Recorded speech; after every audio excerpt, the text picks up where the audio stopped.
Olá você que nos acompanha, esse é o seu jornal antijurídico especial Sacrifício Humano, para falar sobre prisão, pena, castigo, violência sacrificial, pacto com o demônio e Xuxa Meneghel. Pacto com o demônio me veio na cabeça só agora, eu não vou falar sobre isso. O ritual de matar outras pessoas para fins de sacrifício é uma parada super antiga.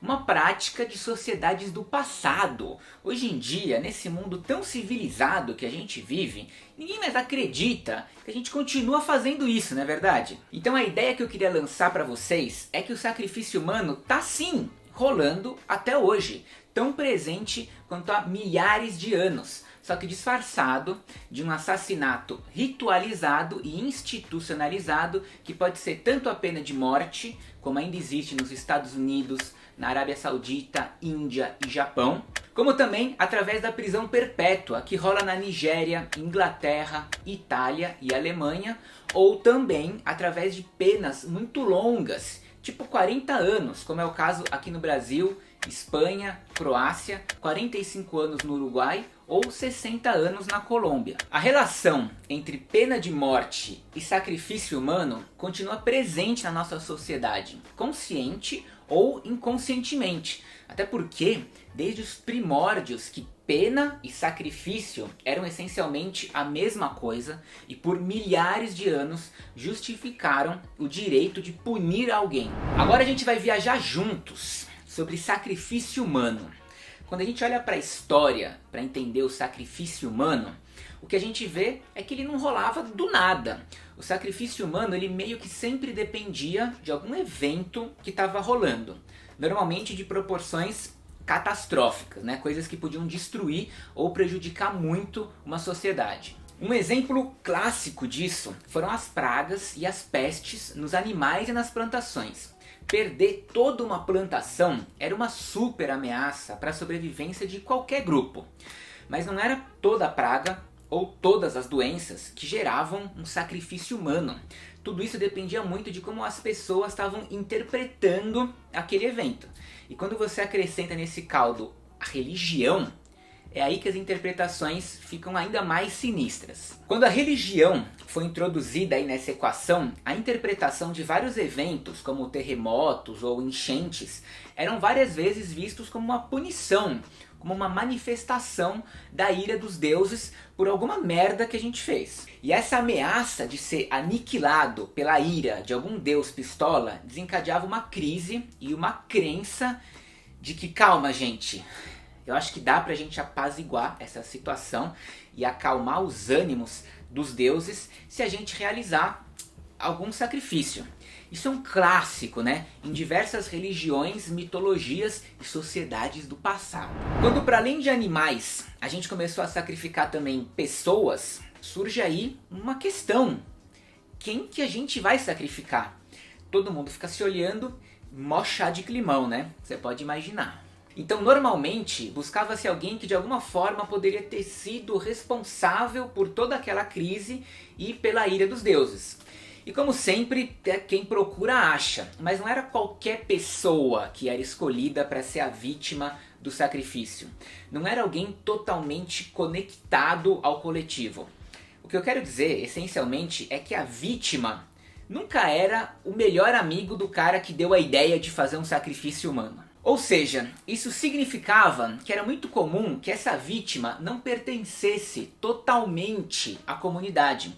Poderia ser alguém de fora, ou sobretudo pessoas de dentro, mas que estavam de alguma forma marginalizadas. Aqui já dá pra gente traçar um paralelo com os United States of America. Por lá, de 1609 até 2011, 48% de todas as pessoas executadas eram negras. 48% em um país onde negros constituem aproximadamente 13% da população. Portanto, desproporcionalmente executados. Desde os sacrifícios humanos da antiguidade até as execuções de hoje em dia, há uma seletividade sobre quem morre. O assassinato de alguém ou de um grupo mais vulnerável sempre foi usado para ocupar o lugar dos verdadeiros culpados de uma crise, ou simplesmente para matar um grupo em razão de uma crise que sequer existe. Bom, escolhida a pessoa, bora matar ela, né? O tal sacrifício. E aqui outro lance importante, essa oferta de sacrifício, essa morte intencional em forma de sacrifício, era uma parada coletiva, é um ato coletivo. Quando alguém matava sozinho outra pessoa, ainda que dizendo que foi um sacrifício, né, isso é visto como um assassinato.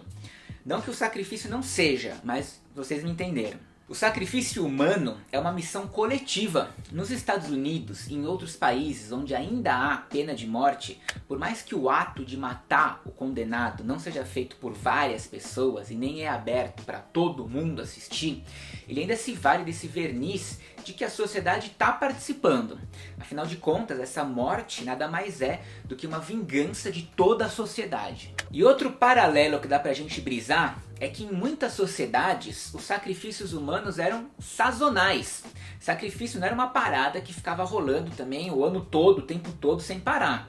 Como eu disse antes, por eles estarem ligados a enchentes, secas e doenças, como essas coisas eram sazonais, também eram os sacrifícios. Mas o doido é que por alguma razão, que eu não sei qual é, se você souber, deixa aí nos comentários, lá nos Estados Unidos, 37% das execuções acontecem entre meia-noite e 1 da manhã. E 43% de todas as execuções ocorreram nos meses de fevereiro a junho. Ou seja, também é sazonal essa porra até hoje. Bom, agora que a gente já viajou de leve nessa brisa entre sacrifício humano, encarceramento e pena de morte, não dá pra gente ilustrar isso tudo com uma fala recente da Xuxa em uma live que ela fez para a página do Instagram da Assembleia Legislativa do Rio de Janeiro. São várias coisas erradas e bizarras em uma mesma frase que ela soltou. Então eu vou dividir para comentar elas e meio que fazer um react aqui, tá? Eu tenho um pensamento que pode parecer muito ruim para as pessoas, que pode parecer desumano, porque... Então tá, ela vai sugerir mais pra frente testar vacinas e remédios nas pessoas que estão presas. E para abrir esse raciocínio dela, ela faz um parênteses dizendo que eu tenho um pensamento que pode parecer muito ruim para as pessoas, que pode parecer desumano. E aqui o primeiro lance é, amiga, se você tem um pensamento que para você mesma já tá soando que vai parecer muito ruim para as outras pessoas, é porque de fato esse pensamento é muito ruim. Então já para por aí, né? Não tem por que você falar em voz alta algo que você acha que vai soar desumano. Qual que é o seu problema? Na minha opinião, eu acho que existem muitas pessoas que fizeram muitas coisas erradas, que estão aí pagando seus erros um ad eterno para sempre em prisão, que poderia ajudar nesses casos aí de pessoas para experimentos, sabe? Aqui é muito louco, porque ela diz que tem pessoas que estão pagando seus erros em um ad eterno, para sempre na prisão. Cara, pelo jeito que ela fala, me parece que a Xuxa acredita que existe prisão perpétua no Brasil. E mais, ela se refere às pessoas encarceradas como se elas estivessem pagando pelos seus erros.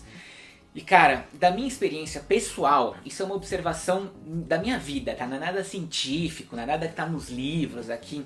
Mas quem fala que as pessoas presas estão pagando pelos seus erros, normalmente é gente que tem uma visão super moralista / religiosa sobre criminalidade e violência. Você olhar para o sistema carcerário e pensar que aquelas pessoas estão pagando pelos seus erros, cara, volte 5 casas, porque você não está entendendo nada. Acho que pelo menos eles serviriam para alguma coisa antes de morrer, entendeu? Para ajudar a salvar vidas com remédio, com tudo. Mas se são pessoas que já estão provadas, que vão viver 60 anos na cadeia, 50 anos na cadeia, vão morrer lá, eu acho que poderiam usar um pouco da vida delas, pelo menos, para ajudar algumas pessoas, provando remédios, provando vacina. Aqui, mais uma vez, ela se refere às pessoas que vão ficar presas no Brasil por 50, 60 anos. O que confirma pra mim que, de fato, ela não sabe do que ela tá falando. Ela não sabe qual é a pena máxima de prisão E de novo, me parece que ela acha mesmo que existe prisão perpétua no Brasil. E por fim, já que eles vão morrer lá, poderia usar um pouco da vida deles, né, para ajudar outras pessoas sendo cobaias em vacinas e remédios. É bem pesado mesmo, é bem escroto, é o racismo escorrendo aqui do canto do lábio dela. Então, de todo esse balaio aí de coisas que eu falei, mais a opinião da Xuxa, eu espero que você reflita sobre o fato de que punir é sacrificar, quer seja uma pessoa ou todo um setor da sociedade, pobres e negros, como é o caso aqui do Brasil e de todo o planeta Terra. Seja em nome de um deus, de vários deuses ou em nome do Estado, que pode ser visto também como um deus bem furioso, a gente oferece em sacrifício essas pessoas para satisfazer sua violência. É uma ideia bem antiga e que existe no mundo inteiro. A ideia de que o crime ele só pode ser expiado, né? Ele só pode ser pago com sacrifício. Preferencialmente com o sangue e com o sofrimento dos culpados. Agora, da mesma forma que a gente olha para as sociedades do passado que sacrificavam as pessoas em nome de um deus e pensa, pô, qual que é a importância de um homem se o que está em jogo é a salvação de toda a sociedade? Tipo, eu entendo, queremos tranquilizar esse deus aí, mas por que que um homem sacrificado, seja lá quem seja esse homem, por que que ele vai ser suficientemente importante para um deus? Quando a gente faz esse jogo aí de associar os deuses do passado com o Estado moderno, o raciocínio continua parecido. Qual é a importância que tem a vida de um criminoso se o nosso objetivo é harmonia social? Qual a relevância de prender pessoas se todas as causas estruturais da violência e da criminalidade continuam exatamente as mesmas? Por que a gente segue acreditando que isso vai fazer algum tipo de diferença? Portanto, o resumo da ópera é o seguinte: o castigo, o sofrimento, o sacrifício seguem sendo um fenômeno completamente irracional da política. É impossível você racionalizar um castigo estatal. E todas as tentativas do direito em racionalizar a pena vão ser um fracasso. A gente prende e mata as pessoas em nome de Deus, de deuses, do Estado, dos cidadãos de bens, pouco importa, o lance é: o punitivismo só destrói a vida que ele considera inútil. Já disse a Xuxa, só que em outras palavras. E antes de me despedir, lembre-se que você pode colaborar com o Jornal Antijurídico através do nosso Apoia-se, com quanto quiser, pelo tempo que quiser. E também, outra forma de ajudar a gente é através da nossa parceria com a editora Boitempo. Comprando os livros deles nesse link aqui, uma parte é destinada a financiar o Jornal Antijurídico. Mas se você não tá afim, não tem grana, vai dar trabalho, tudo bem. Uma forma que ajuda muito a gente é você simplesmente curtir, compartilhar, se inscrever no canal, ativar o sininho, deixar o seu comentário falando alguma coisa aí, você me deixa mó feliz, me dá uma moral, beleza? Então até semana que vem, valeu, falou!